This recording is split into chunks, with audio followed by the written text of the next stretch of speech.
अल्लाहुम्मा सल्लि अला सय्यिदिना मोहम्मद व अला आलि सय्यिदिना मोहम्मद कमा सल्लैता अला इब्राहीम व अला आलि इब्राहीम इन्नका हमीदुम मजीद। अस्सलामु अलैकुम व्यूअर्स, मैं डॉक्टर शकूर सिद्धू और सिद्धू होम्योपैथिक क्लिनिक में सबको खुशामदीद कहता हूँ।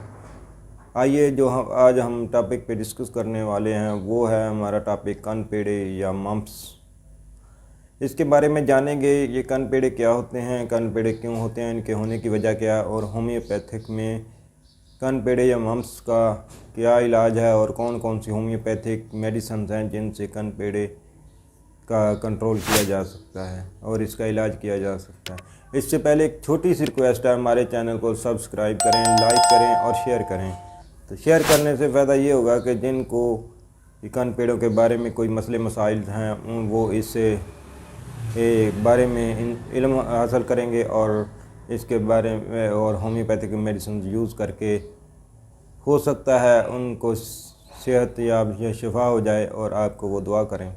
और हमारे साथ बेल के आइकन को भी दबा दीजिए ताकि आने वाली हर वीडियो आप तक पहुंच सके, आप इससे मुस्तफ़ीद हो सकें।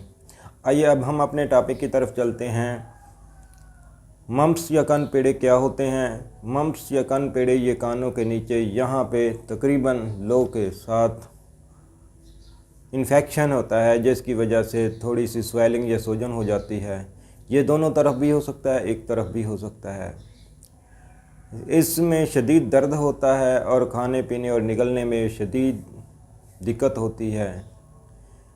इसके होने से कानपेड़े या मम्प्स पैदा होने की वजह से शदीद बुखार होता है और चेहरा सुर्ख हो जाता है और इसके साथ साथ हो सकता है कि कान की अगर इसका सही इलाज ना किया जाए और कानपेड़े या मम्प्स बार बार हों तो हियरिंग लॉस यानी कि उसकी कान की सुनने की हिस्स भी जा सकती है, क्योंकि कान ये इस जगह पे पैदा होते हैं जहाँ पे कान के हियरिंग सिस्टम के साथ गदूद हैं या जो हड्डियां हैं जो अटैच करके सुनने की हिस्स पैदा करती हैं, उनको डिस्टर्ब करती हैं और मुस्तकिल तौर पर उन्हें सुनने के हिस्से से महरूम कर देती हैं।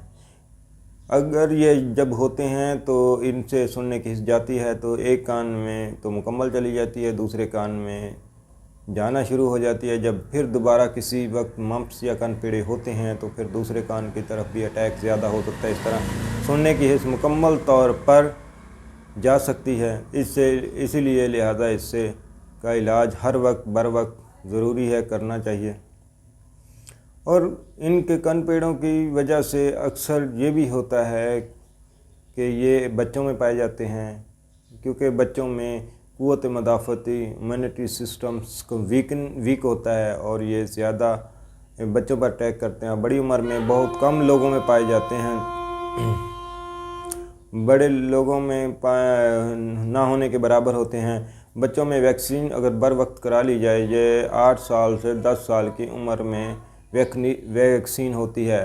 अक्सर औक़ात हमने देखा है कि वैक्सीनेशन की एक ही डोज़ लगवाई जाती है जबकि इसकी 3 शॉट बूस्टर डोज होती हैं। अगर इनकी तीनों मुकम्मल कर ली जाएं तो इसके पैदा होने के चांसेस तकरीबन 80 to 90% कम हो जाते हैं।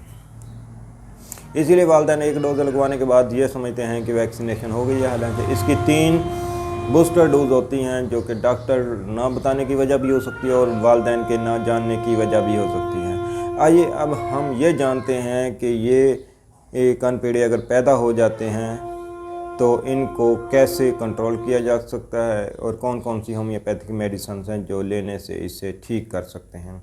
सबसे पहली मेडिसिन है बेलाडोना। बेलाडोना आपके लिए कानपेड़ों के लिए बहुत अहम है और इसके साथ ये कानपेड़े आसानी से चले जाते हैं और क्योंकि ये दर्द बुखार वगैरह सब को कंट्रोल करती है। इसके साथ अगली मेडिसिन है मर्कसाल। मर्कसाल भी कानपेड़ों के लिए इस्तेमाल होने वाली बहुत अहम मेडिसिन है। ये भी हम 30 ताकत में ही इस्तेमाल करेंगे।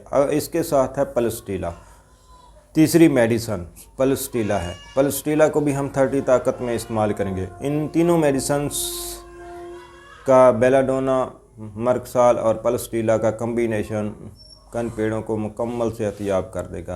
یہ 2 سے 3 دن آپ کو مکمل صحت یاب کر دے گا، جبکہ 8 سے 10 دن تک آپ اس کو جاری رکھیں اور آپ کے بچوں کے کن پیڑے یا آپ کے بھی کن پیڑے بالکل ٹھیک ہو سکتے ہیں اور مریض اس سے مکمل صحت یاب ہو سکتا ہے۔ ان کو استعمال کرنے کا طریقہ یہ ہے کہ ان کے تینوں میڈیسنز کے 10-10 ml لے لیں اور 10-10 ml لے کر ایک کمبینیشن تیار کر لیں، ایک مکسچر تیار کر لیں۔ جو اس مکسچر کے 3 سے 5 قطرے دن میں 3 مرتبہ استعمال کرائیں، اس سے فیورز اور جو درد ہے وہ بھی چلا جائے گا اور کن پیڑے بھی ختم ہو جائیں، انفیکشن ختم ہوتا جائے گا اور آہستہ آہستہ 8 سے 10 دن میں مکمل صحت مند بچہ ہو جائے گا، یہ بڑا ہو جائے گا۔ آئیے اس کو استعمال کے ساتھ ساتھ پرہیز کا خیال کریں کہ کھٹی چیزیں، میٹھی چیزیں جن سے انفیکشن شدید ہو سکتا ہے یا بڑھ سکتا ہے، اس سے بھی پرہیز کرنا ضروری ہے، اور معدے کو اس کے ساتھ سیٹ رکھیں اور معدے کے لیے ایسی غذائیں یا خوراکیں استعمال کریں جس سے بچہ مزید طبیعت خراب کی طرف نہ جائے، بچے کی مزید طبیعت خراب نہ ہو۔ اس کے ساتھ ہی ہمیں اگلی ویڈیو تک اجازت دیجیے، انشاءاللہ ایک نئے ٹاپک کے ساتھ، ایک نئی ویڈیو کے ساتھ آپ کی خدمت میں حاضر ہوں گے۔ ہمیں دیجیے اجازت۔ السلام علیکم ورحمۃ اللہ۔